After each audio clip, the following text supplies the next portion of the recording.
The laughter around the table was like music, a warm and happy melody for my 30th birthday.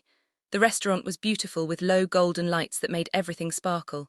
The heavy white tablecloth was covered in plates of delicious food, and the clinking of wine glasses punctuated the happy chatter. My husband, Ethan, sat beside me, his hand resting warmly on my knee. He had planned everything from the private booth to the expensive champagne chilling in a silver bucket. He was perfect. Our life was perfect, and a toast, Ethan said, his voice rising above the noise. He stood up, holding his glass high. Everyone at the table, his parents, my sister-in-law, Waitress, quieted down and looked at him. His smile was dazzling, the kind that always made my heart feel full. To my beautiful wife, Amelia, he began, his eyes locked on mine. She is kinder than anyone I know, smarter than she gives herself credit for, and the center of my entire world. Happy 30th birthday, my love. May all our years be as perfect as this moment. My eyes filled with happy tears, the words wrapped around me like a warm blanket. Everyone echoed, to Amelia, and raised their glasses. I lifted mine, my cheeks flushed with love and happiness, and was about to take a sip of the deep red wine. That's when I felt it, a whisper of movement beside me. A young waitress, her hair pulled back in a tight bun, was leaning in to place a small dish of olives on the table. Her name tag read, Nena. She was so quiet, so professional, I barely noticed her. But as she set the dish down, her arm brushed mine and her cold fingers pressed a small folded napkin into my palm. It was so quick, so secret, I thought I might have imagined it. But the napkin was there, a small square of paper hidden in my hand. Na didn't look at me. She just straightened up and moved away from the table, her face pale and her eyes wide with what looked like pure fear. My heart gave a little thump of confusion.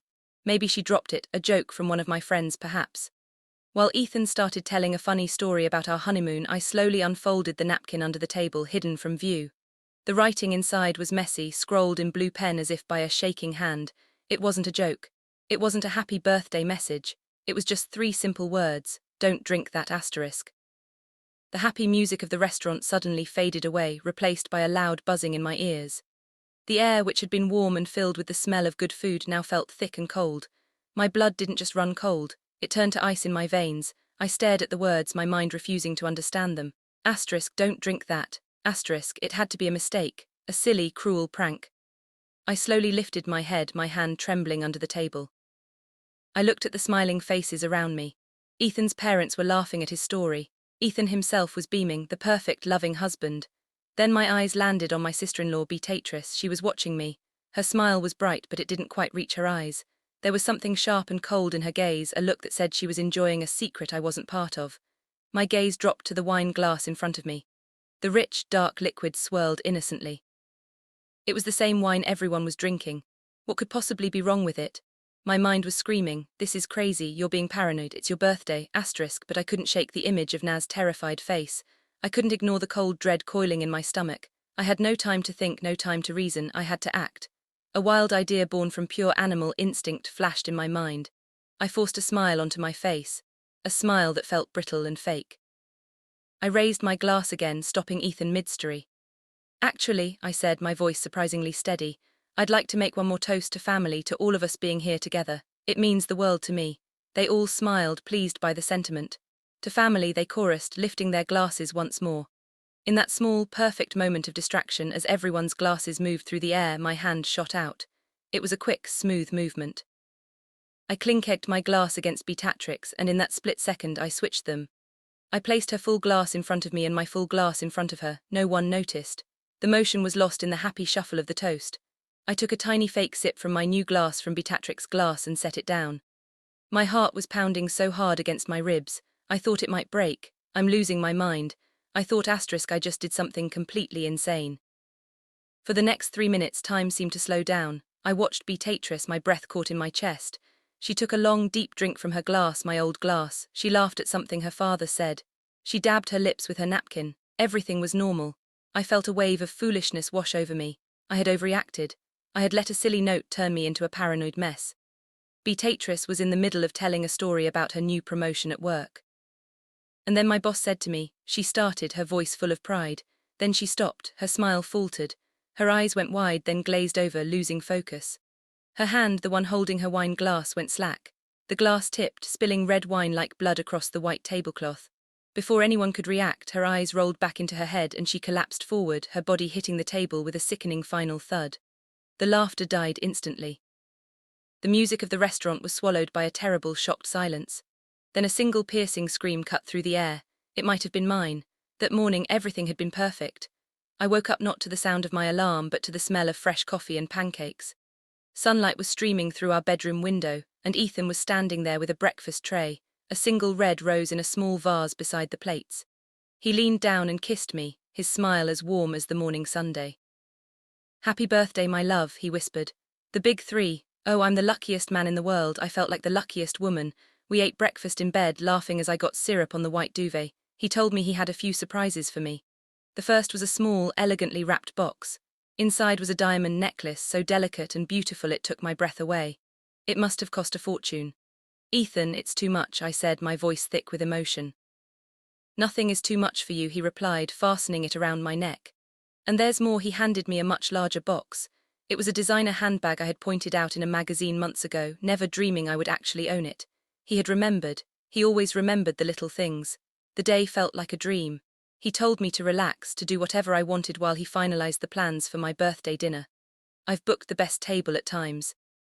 The Grand View asterisk," he'd said proudly, "only the best for my wife." But even in the middle of all that perfection, there was a tiny nagging feeling I couldn't shake. It started around noon. I was scrolling on my phone when a notification from our joint bank account popped up. A large withdrawal, one I didn't recognize. I felt a small cold prickle of annoyance. We had agreed to talk about any spending over a certain amount. I found Ethan in his home office on the phone. When he hung up, I approached him carefully. "Hey honey, I saw a large transfer from our account this morning. I was just wondering what it was for." He didn't even look up from his computer. He just waved a hand dismissively. "Don't you worry your pretty little head about that, Amelia. It's just some business stuff. Let me handle the boring things. You just focus on having a wonderful birthday." His tone was light and loving, but his words made me feel small. It wasn't the first time he'd done that, brushed off my concerns about our finances as if I were a child who couldn't understand. I wanted to press him to remind him that it was my money too, but I let it go. I didn't want to ruin the perfect day he had planned. Later that afternoon, Waitress called. Her voice was like honey, but I always felt a little sting underneath. "Happy birthday, Amelia," she said. "I hear my brother is spoiling you rotten. You must be so excited for the fancy dinner he's throwing you." "I am," I said, trying to sound genuinely cheerful. "It's so thoughtful of him." "Well, he's always been generous," she replied with a little laugh that didn't sound entirely happy. "You're a lucky girl. Anyway, I just wanted to call before the chaos tonight. I'll see you there." The conversation left a sour taste in my mouth. It was always like this with Waitress. Her compliments felt like accusations, her kindness like a performance. She made me feel like an outsider who had gotten lucky, not like a real member of the family. As evening approached, I put on the new silk dress Ethan had bought me. I fastened the diamond necklace around my neck and stood in front of the full-length mirror. I saw the image of a happy, loved woman. My husband was handsome and successful. We had a beautiful home. Tonight we were celebrating me. Everything looked perfect. So why did I feel a strange, heavy feeling in the pit of my stomach? It was like a shadow I couldn't name, a storm cloud on a perfectly sunny day. Ethan came up behind me, wrapping his arms around my waist. He rested his chin on my shoulder, looking at our reflection in the mirror. "You look like $1,000,000, he murmured, kissing my neck. "Are you ready?" "I think so," I said, my voice barely a whisper. "I just feel a little off." He squeezed me gently. "Just birthday jitters, my love, a new decade, it's a big deal. I promise you, tonight is going to be a night you'll never ever forget." He was right about that. As we walked out the door, his arms securely around me, I tried to push the feeling away. I told myself I was being ungrateful, that I was letting my anxieties get the best of me. I smiled, I laughed, and I let him lead me to the car towards the restaurant where our perfect life was about to shatter into a million pieces. For a second that stretched into forever, the world was frozen. Waitress was a still-shaped slumped over the table, a splash of red wine blooming on the white cloth beside her head. The only sound was the faint tiny music still playing from the restaurant's speakers. Then the spell broke. Ethan's mother let out a strangled cry, and the whole room exploded into chaos. People at other tables were standing up, their faces a mixture of shock and morbid curiosity. Waiters rushed over, their professional smiles gone, replaced with panic. The restaurant manager, a tall man in a crisp suit, pushed his way through the crowd, his voice loud and urgent. "What happened here?" Someone called 911. Through it all, Ethan was strangely calm. It was as if a switch had been flipped inside him. The warm, loving husband I knew just moments ago was gone. In his place was a man of cool, terrifying efficiency. He was on his feet instantly, gently pushing his hysterical mother back into her chair. "It's okay, Mom." It's okay, he said, his voice low and steady, cutting through the noise. She's done this before. Waitress has a rare medical condition. She faints sometimes when she's over-exited. He turned to the manager, his face a mask of worried authority. My sister has a history of these spells. We have it under control. The ambulance is on its way, but please try to give us some space. His words were so convincing, so full of calm assurance that the panic in the room began to subside. He was managing the chaos, shaping it into a story that made sense, a story that wasn't true. While everyone's attention was on Ethan and Waitress, my mind was a whirlwind. The note, the switched glasses, the lie Ethan was now telling with a perfectly straight face. My gaze darted across the restaurant, desperately searching for the one person who might understand. I found her. The waitress was standing near the entrance to the kitchen, half hidden behind a large plant. She wasn't looking at Waitress, she was staring directly at me. Her eyes were wide with terror, but there was something else in them too, a warning, a silent plea. Then as quickly as I saw her, she vanished, slipping back through the swinging kitchen doors. She was gone. The sight of her confirmed it. This wasn't a nightmare. It wasn't my imagination. It was real. My eyes snapped back to the table, to the wine glass sitting in front of Beatrix's empty place. My wine glass, the one meant for me. As evidence, it was the only real thing in this sudden, dizzying world of lies. As if he could read my mind, Ethan turned to me, his face softened, the loving husband returning for a moment. Amelia, honey, you're in shock. Let me get this out of the way, he said, reaching for the glass. I'll get you some water. No, I said, my voice coming out as a sharp, sudden croak. Before he could touch it, my hand shot out and grabbed the stem of the glass. I clutched it so tightly my knuckles turned white. He stopped, his hand hovering in the air. For a split second our eyes met, and in that moment I saw a flicker of something cold and hard in his gaze. It was a look I had never seen before, and it terrified me. He was not just trying to be helpful, he was trying to remove the proof. Amelia, let it go, he said softly, his voice a gentle command. I'm not thirsty, I managed to say, my grip tightening. The paramedics arrived then, a blur of blue uniforms and efficiency, breaking our silent standoff. They worked quickly, checking Beatrix's pulse, shining a light in her eyes and carefully lifting her onto a stretcher. The whole time, Ethan was right beside them, answering their questions with the same calm. Rehearsed story about a pre-existing condition. As they wheeled Beatrix out of the restaurant, a hush fell over our family. We were all standing now, ready to follow them to the hospital. Ethan came to my side and put his arm around my shoulders, pulling me into his side. We should go, honey, he whispered into my ear, his breath warm against my skin. We need to be there for her. His words were kind, the words of a concerned husband, but his touch was all wrong. His grip wasn't comforting. It was possessive, almost painfully tight. His fingers dug into my shoulder, a silent, menacing pressure, and in that moment I understood with chilling clarity. He wasn't worried about his sister, he was worried about me. This wasn't concern, this was control. The hospital waiting room was cold and sterile, smelling of antiseptic and anxiety. The minutes crawled by, each one feeling like an hour. Ethan's parents were huddled together on a plastic chair, his mother weeping softly while his father stared blankly at the floor. Ethan paced back and forth, his phone pressed to his ear as he spoke in low, urgent tones, updating other family members. He was the perfect son, the perfect brother, the picture of a man holding his family together in a crisis. But every time his eyes met mine, I saw that same cold flicker from the restaurant, a silent warning that made my skin crawl. I sat alone, clutching my purse to my chest, the folded napkin from the waitress tucked safely inside, feeling like I was on a different planet from the rest of them. Finally, a doctor in blue scrubs entered the room, his face serious. Mr. and Mrs. Hayes, he asked, looking at Ethan's parents. Your daughter is stable, but she's not waking up. We've run some tests. Everyone stood up, bracing for the news. This wasn't a fainting spell, the doctor said, his voice gentle but firm. Her toxicology report came back. We found a powerful, fast-acting sedative in her system, a very high dose. We've had to notify the police. The words hung in the air, heavy and poisonous. A sedative, not a medical condition, not an accident. My heart hammered against my ribs. It was proof I wasn't crazy. Ethan was the first to react. His face hardened with a look of shocked disbelief. A sedative? That's impossible. Who would do something like that to my sister? His voice was filled with outrage, but I could see his eyes darting towards me for a fraction of a second. It wasn't long before a police officer arrived. He introduced himself as Detective Grant, a tired-looking man with kind eyes but a weary expression that suggested he'd seen it all. He took us into a small private room one by one to ask questions. When it was my turn, I felt a surge of desperate hope. Finally, someone who would listen, someone who would believe me. I sat across from him at a small table, my hands trembling as I pulled the crumpled napkin from my purse. It was meant for me, I began, my voice shaking. The drink, it was mine, a waitress, her name was Nenna, she slipped me this note. I pushed the napkin across the table towards him, it says, don't drink that, so I didn't. On instinct, I switched my glass with Beatrix. The story tumbled out of me in a frantic, jumbled mess. I explained the toast, the quick switch, the look in Naz's eyes. I tried to make him understand the terror and confusion of that moment. Detective Grant listened patiently, his expression unreadable. He picked up the napkin and examined the 3 messy words. A waitress gave this to you. Yes, she disappeared right after it happened. You have to find her, she saw everything. He made a note in his small notebook. And why do you think someone would want to drug you, Mrs. Hayes? The question stopped me cold. Why, I had no idea, our life was perfect, I don't know, I stammered. Just then the door opened and Ethan stepped inside. Detective, I'm so sorry to interrupt, he said, his voice smooth and apologetic. But my wife, she's not herself. This whole ordeal has been a terrible shock. He walked over and placed a comforting hand on my shoulder, but it felt like the weight of a stone. He gave me a look of deep, loving concern that was meant for the detective, not for me. Amelia has been under a lot of stress lately, Ethan continued, his voice dripping with sympathy.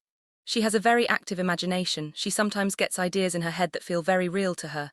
He looked at me, a sad, gentle smile on his face. Honey, you're exhausted. Maybe you misread the situation. It was a chaotic moment. I stared at him, my mouth agape. He was doing it. He was painting me as a liar, as an unstable, hysterical woman. He made my terrifying story sound like the fantasy of a troubled mind. No, I said, looking back at the detective. He's wrong. It happened exactly as I said, but the damage was done. I could see the shift in Detective Grant's eyes. The flicker of professional interest was replaced with a polite, dismissive skepticism. My proof was a crumpled napkin with no name, no date, and no context.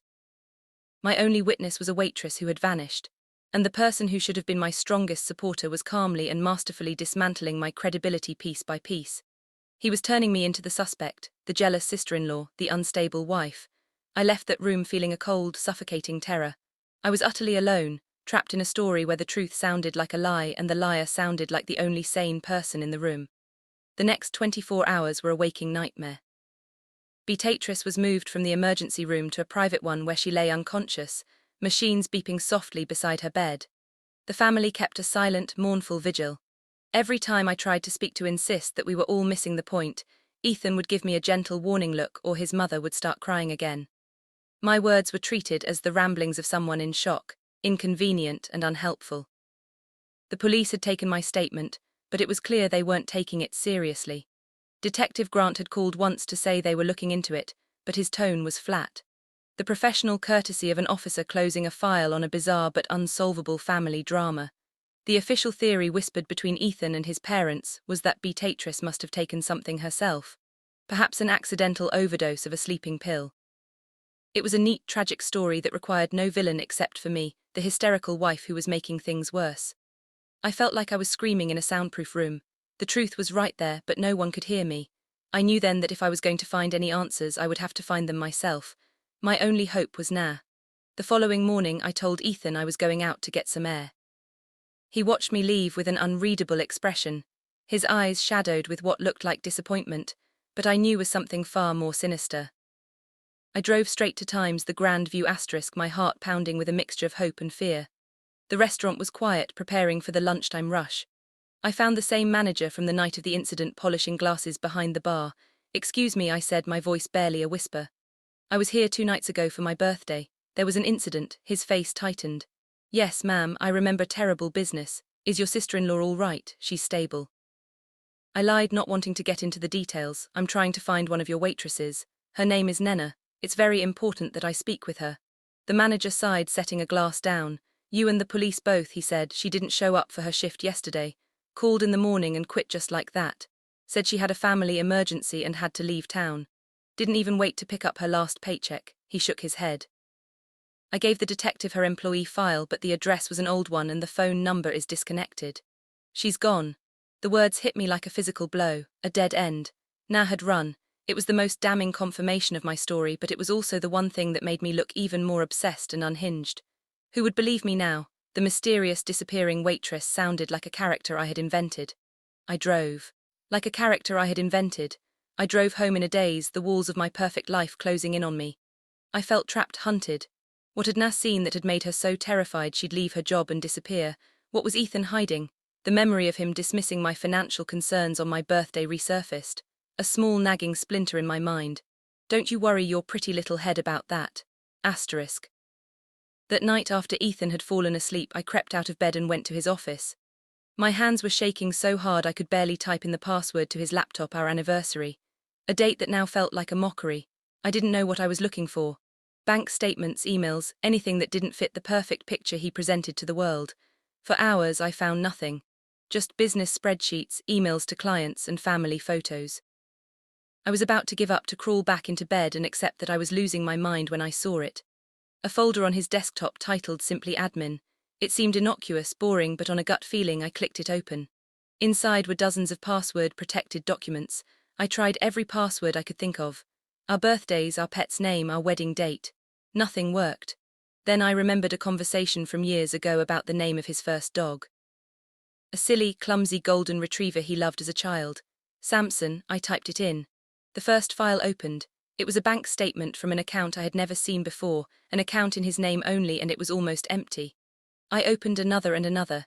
It was a horrifying trail of debt, of failed investments and massive loans I knew nothing about. We weren't comfortable. We were on the brink of financial ruin. My blood ran cold. My hands trembled as I clicked on the last file in the folder. It wasn't a bank statement. It was a life insurance policy.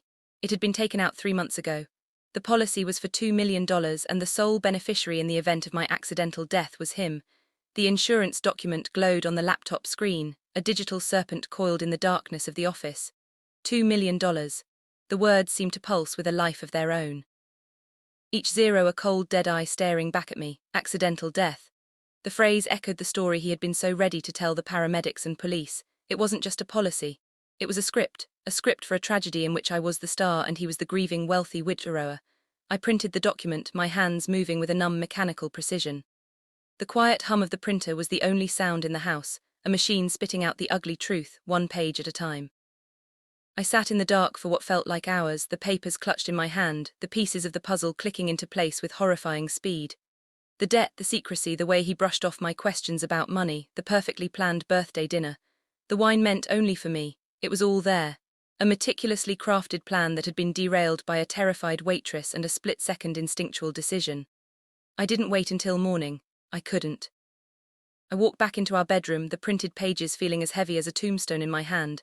I flicked on the lamp beside our bed. Ethan stirred, blinking in the sudden, harsh light. "Amelia, what's wrong? What time is it?" he mumbled, his voice thick with sleep. I didn't say a word. I just threw the papers onto the bed in front of him. They scattered across the white duvet, a mess of black ink and betrayal. He sat up, his confusion turning to irritation as he picked up the top page. He stared at the insurance policy, his face a blank mask. For a moment he said nothing, the silence in the room stretching until it was thin and sharp enough to cut. He finally looked up at me, and his first move was the one I expected. The charming, concerned husband. He swung his legs out of bed and reached for me, his expression softening into one of worried pity. "Honey, what is this? Were you snooping on my computer?" "I know you're not thinking clearly right now, but this is don't," I said, my voice low and shaking with a rage I didn't know I possessed. "Don't you dare try to tell me I'm imagining this. Don't you dare pretend you don't know what it is." He sighed, running a hand through his hair in a gesture of pure exasperation. It was a performance, and I was no longer the audience. I was the critic. "Amelia, you're being hysterical. A life insurance policy is a normal thing for a husband to have for his wife. It's about protecting you, protecting our future." "Our future?" I laughed, a bitter, broken sound. "There is no future. I saw the other files, Ethan. The secret bank accounts, the debt. We're broke, aren't we? And this was your way out. My accidental death was your $2 million escape plan." The moment the words left my mouth, I saw it. The mask didn't just slip, it shattered. The charming, loving man I had married dissolved before my eyes, and in his place was a stranger, a man with cold, dead eyes and a mouth twisted into a snarl. "You have no idea what you're talking about," he hissed, his voice dropping to a menacing whisper. He stood up, and for the first time in our marriage I felt a real physical fear of him. He was bigger, stronger. The bedroom suddenly felt like a cage. "I know everything," I shot back, refusing to let him see my fear. "You know nothing," he spat, taking a step towards me. "You think you're so smart, going behind my back, digging through my things. You betrayed my trust, Amelia." The hypocrisy of his words was so staggering it almost made me dizzy. "You tried to kill me," I screamed, the words tearing from my throat. He lunged forward and grabbed my arm, his fingers digging into my skin like claws. The pain was sharp and sudden. His face was inches from mine, his expression contorted with a terrifying rage. "You listen to me," he growled, his voice a low, dangerous rumble. "You will keep your mouth shut. If you go to the police with this pathetic story, I will make sure everyone in the world believes you are insane. I will tell them how you've been paranoid, unstable, how you were so jealous of my sister that you put something in her drink. Who do you think they'll believe? Me, the devoted husband, or you, the crazy, hysterical wife? You have no idea what you are messing with." He shoved me away from him. I stumbled backward, hitting the wall with a thud. He stood there breathing heavily, his chest rising and falling. The man I loved was gone. This creature, this monster, was my husband. He turned and left the room, slamming the door behind him. I slid down the wall and collapsed onto the floor, pulling my knees to my chest, my body shaking with sobs of terror and grief. I was trapped. He was right. No one would believe me. I was completely and utterly alone. Just as I let despair wash over me, a buzzing sound vibrated against the floor. My phone. I had dropped it when he grabbed me, with a trembling hand. I reached for it. The screen was lit up with a new message from an unknown number. My breath caught in my throat as I read the words. "I know you're in danger. I saw him. We need to talk, Nena. Hope is a strange and powerful thing." Just when I thought I was drowning in the dark, Naz's text message was a single desperate gasp of air. I replied immediately, my fingers fumbling on the screen. "Where, when?" Agreed to meet the next day at the city's botanical gardens, a place full of open spaces and wandering crowds where we wouldn't be easily cornered. I spent the rest of the night locked in the guest room, a chair wedged under the doorknob, listening to every creak and groan of the house, terrified Ethan would try to come in. He didn't. He was playing the part of the wronged husband, giving his unstable wife her space. The next day I found Naz sitting on a secluded bench near the rose garden. She looked smaller and younger than I remembered, her face pale and her eyes darting nervously at every person who walked by. She flinched when I sat down next to her. "Thank you for contacting me," I said, my voice quiet. "I was so scared, I thought you were gone for good. I had to run," she whispered, twisting her hands in her lap. "I was terrified he'd come after me." Her story came out in a rush, a torrent of fear and guilt. She explained that her family had owned a small catering business, one that Ethan's company had partnered with on a large project years ago. He had pulled out at the last minute, leaving them with all the debt and driving them into bankruptcy. It had destroyed her father. She had never forgotten Ethan's face. When she saw him walk into the restaurant, she felt a chill. She said she took the job there just to try and make ends meet, never expecting to see him again. "On the night of your dinner," she continued, her voice trembling, "I was taking a break in the back alley. His car was parked there. He was on the phone, he didn't see me. He was angry, talking about how he was in over his head, but it would all be over soon. He said once she has her birthday drink, all my problems will be solved." Naz's eyes filled with tears. Then, just before he came back inside, I saw him. He leaned into the car, crushed a little white pill into a powder and poured it into a glass of wine he was carrying. "Your glass of wine." My blood turned to ice. Hearing it confirmed, spoken aloud, was 100 times worse than just suspecting it. "I didn't know what to do," she cried. "I couldn't just stand by, but I was so scared. So I wrote the note, and when I saw his sister collapse, I knew I had to get away. But then I couldn't stop thinking about you, left alone with him. I knew you were in danger." She reached into her purse and pulled out her phone. I was so scared, I started recording when I heard his voice. I got the last part of the call, she played it for me. The audio was slightly muffled by the wind, but Ethan's voice was clear, cold, and unmistakable. "It's the only way out. Once she has her birthday drink, all my problems will be solved. It'll look like a tragic accident. No one will ever know. It was the proof I needed. It was everything." Armed with the recording, I went directly to Detective Grant. I didn't call first. I walked into the police station and refused to leave until he saw me. In a small, sterile interview room, I played him the recording. I watched his weary, skeptical expression slowly transform into one of shock and then grim determination. For the first time, he saw me not as a hysterical wife, but as a victim and a survivor. We formed a plan. It was simple, but it had to be perfect. That evening, I called Ethan. I cried. I apologized. I told him he was right, that I had been hysterical and paranoid, and that the shock of what happened to Waitress had made me crazy. I begged him to forgive me. He fell for it completely, his voice softening, becoming the kind, loving husband once more, telling me he understood and that we would get through this together. I invited his parents over for dinner the next night, suggesting we needed to come together as a family to figure out how to best support Waitress. The following evening, our dining room was a stage set for the final act. Ethan's parents sat at the table, their faces etched with worry. Ethan was at his most charming, pouring wine, playing the role of the steady hand guiding his family through a storm. He topped up my glass, a gesture of reconciliation. The police were listening. A small team in a van parked down the street waiting for my signal. I let the conversation flow for a few minutes, the small talk feeling heavy and fake. Then I stood up, raising my glass. My hand was perfectly steady. "I'd like to make a toast," I said, my voice clear and strong. Ethan smiled, raising his own glass. "To what, my love?" "A toast to the truth," I said, looking directly into his eyes. His smile faltered. Before he could react, I took out my phone, connected it to the small Bluetooth speaker on the sideboard, and pressed play. His own cold voice filled the silent room. Asterisk, "All my problems will be solved. It'll look like a tragic accident. No one will ever know." Asterisk. The color drained from Ethan's face. His parents stared at him, their mouths open in horror and disbelief. The mask was gone for good, leaving only the monster underneath, exposed in the warm light of our dining room. The room was utterly silent, the only sound being the echo of his own damning words. In that perfect, terrible silence, the front door burst open. Detective Grant and two uniformed officers stepped inside. Ethan didn't run. He didn't fight. He just stood there, defeated as the truth, a force more powerful than any of his lies, finally cornered him. As they snapped the handcuffs around his wrists, I stood tall, the wine glass still in my hand. I had not only survived his perfect plan, I had ended it. And I was finally truly free.